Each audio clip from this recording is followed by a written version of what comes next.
죽을 때까지 입 닫아야 할 말 5가지. 여러분, 오늘은 정말 중요한 인생의 지혜를 나누려고 해요. 바로 절대로 입 밖에 내서는 안 되는 말들에 대한 이야기인데요. 살면서 우리는 수많은 말을 하고 살죠.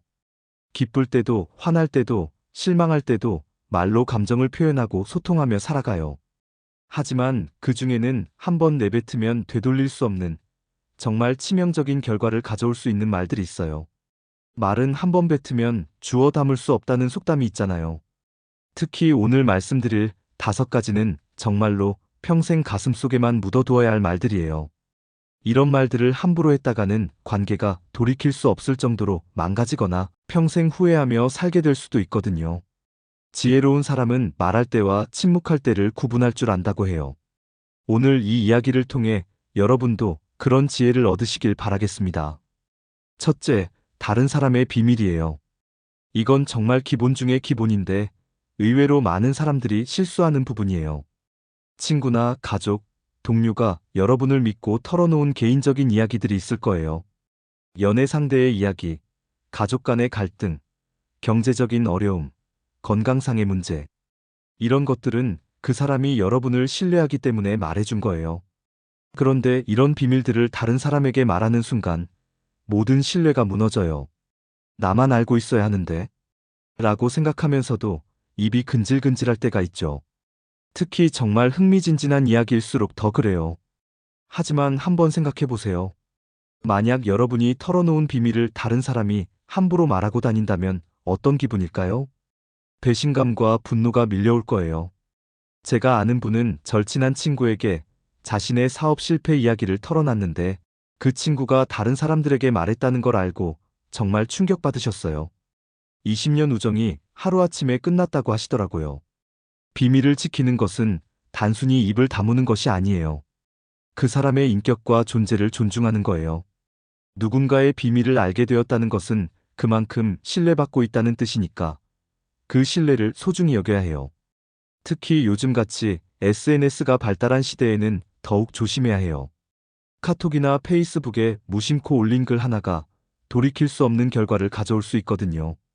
비밀을 지키는 것은 그 사람과의 관계를 지키는 것이고, 나아가 여러분 자신의 신뢰도를 지키는 것이기도 해요.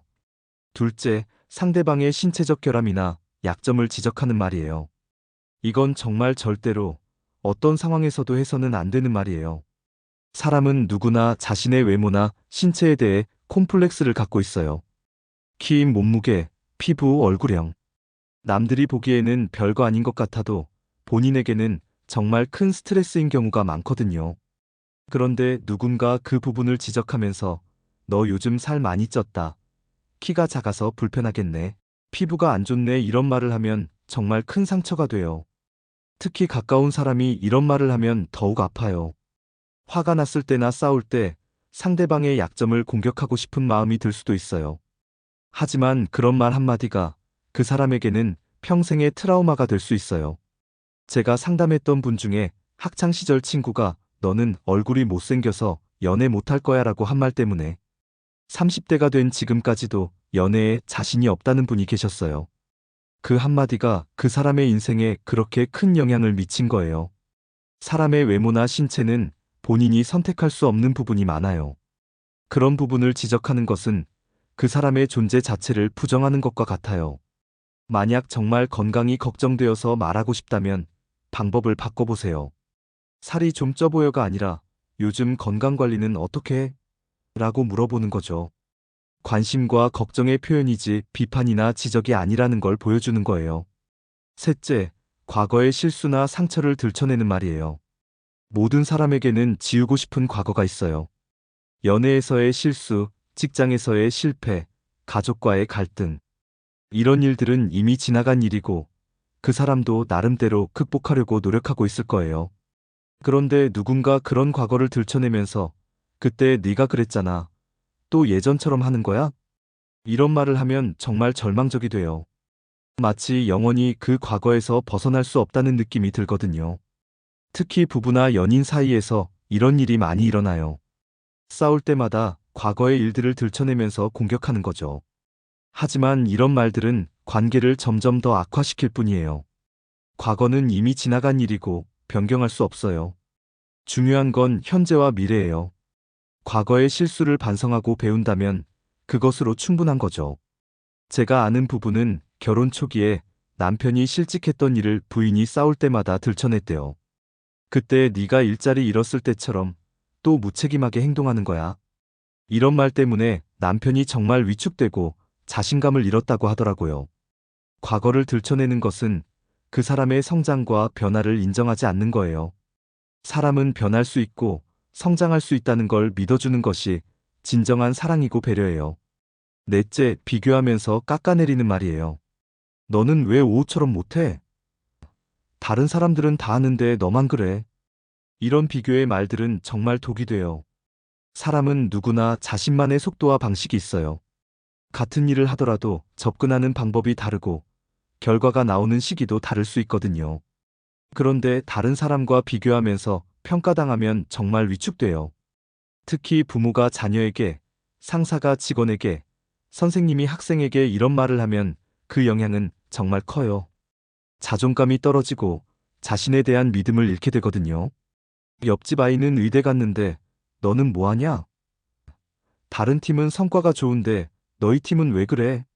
이런 말들을 들으면 정말 절망적이 돼요.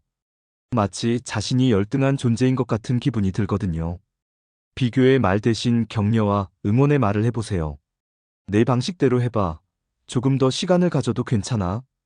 이런 말들이 그 사람에게 힘이 되고 동기가 될 거예요.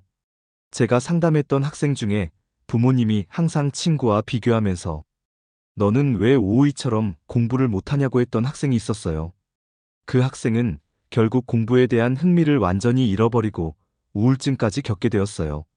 모든 사람은 고유한 가치와 능력을 가지고 있어요. 다른 사람과 비교할 필요도 없고 비교당할 이유도 없어요. 그 사람만의 특별함을 인정해주는 것이 진정한 사랑이에요. 다섯째, 절망적인 미래를 단정지어 말하는 것이에요. 너는 평생 그럴 거야. 넌 절대 변하지 않을 거야. 포기해. 안 될 거야. 이런 말들은 정말 사람의 영혼을 죽이는 말이에요. 사람은 희망으로 살아가는 존재예요. 아무리 힘든 상황에 있어도 언젠가는 나아질 거야.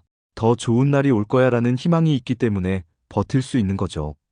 그런데 누군가 그 희망마저 꺾어버리면 정말 절망적이 돼요. 아, 정말 나는 안 되는구나.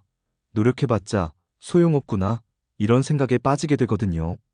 특히 힘든 시기를 겪고 있는 사람에게 이런 말을 하면 정말 위험해요. 그 사람이 완전히 포기하게 만들 수 있거든요. 실제로 많은 성공한 사람들이 어려운 시기를 겪었을 때, 넌 안 될 거야 라는 말을 들었지만, 그걸 극복하고 성공한 경우가 많아요. 만약 그때 그런 말에 굴복했다면, 지금의 성공은 없었겠죠. 미래는 아무도 모르는 거예요. 지금은 힘들어도 언제 어떻게 상황이 바뀔지 모르거든요. 그러니까 섣불리 미래를 단정지어서는 안 되는 거예요. 대신 지금은 어려워도 분명히 방법이 있을 거야. 포기하지 말고 조금만 더 해보자. 이런 격려의 말이 그 사람에게 희망을 주고 다시 일어설 힘을 줄 거예요. 제가 아는 분은 사업 실패 후 주변 사람들이 너는 사업 체질이 아니야. 다시는 도전하지 말라고 했는데 그 말들 때문에 정말 오랫동안 무기력하게 지냈다고 해요. 하지만 나중에 다시 용기를 내서 도전해서 결국 성공하셨어요. 희망을 주는 말 한마디가 사람의 인생을 바꿀 수 있어요. 반대로 절망적인 말 한마디가 사람의 인생을 망칠 수도 있고요. 지금까지 절대로 해서는 안 되는 5가지 말에 대해 알아봤는데요. 이런 말들의 공통점이 뭔지 아시겠나요? 바로 상대방의 인격과 존재를 부정하는 말들이라는 거예요. 비밀을 퍼뜨리는 것은 신뢰를 부정하는 것이고, 신체적 결함을 지적하는 것은 존재를 부정하는 것이에요. 과거를 들춰내는 것은 성장을 부정하는 것이고, 비교하는 것은 개성을 부정하는 것이며, 절망적인 미래를 단정하는 것은 가능성을 부정하는 것이죠. 말에는 정말 큰 힘이 있어요. 사람을 살릴 수도 있고, 죽일 수도 있는 힘이요. 특히 가까운 사람의 말은 더욱 큰 영향을 미쳐요. 그렇다면 어떤 말을 해야 할까요? 상대방을 인정하고 격려하는 말이에요. 너의 그런 점이 정말 좋아. 넌 분명히 잘할 수 있을 거야. 나는 너를 믿어. 이런 말들이 그 사람에게 힘이 되고 용기가 될 거예요. 화가 날 때도 마찬가지예요. 상대방을 공격하는 말보다는 자신의 감정을 표현하는 말을 하세요. 네가 나빠서가 아니라 내가 속상해라고 말하는 거죠. 또한 칭찬과 감사의 말을 많이 해보세요. 고마워, 잘했어, 네가 있어서 다행이야. 이런 말들이 관계를 더욱 아름답게 만들어갈 거예요. 마지막으로 말하기 전에 한 번 더 생각해보는 습관을 기르세요. 이 말을 하면 상대방이 어떤 기분일까? 꼭 필요한 말일까? 다른 방법은 없을까? 이런 질문들을 자신에게 던져보시는 거예요. 말은 한 번 뱉으면 주워 담을 수 없어요. 하지만 말하기 전에는 얼마든지 바꿀 수 있죠. 그 순간의 선택이 여러분의 관계와 인생을 좌우할 수 있다는 걸 기억하세요. 지혜로운 사람은 말할 때와 침묵할 때를 아는 사람이에요. 오늘 이야기가 여러분이 그런 지혜로운 사람이 되는데 도움이 되기를 바라겠습니다. 여러분의 말 한마디가 누군가에게는 평생의 상처가 될 수도 있고 평생의 희망이 될 수도 있어요. 어떤 선택을 하실 건가요?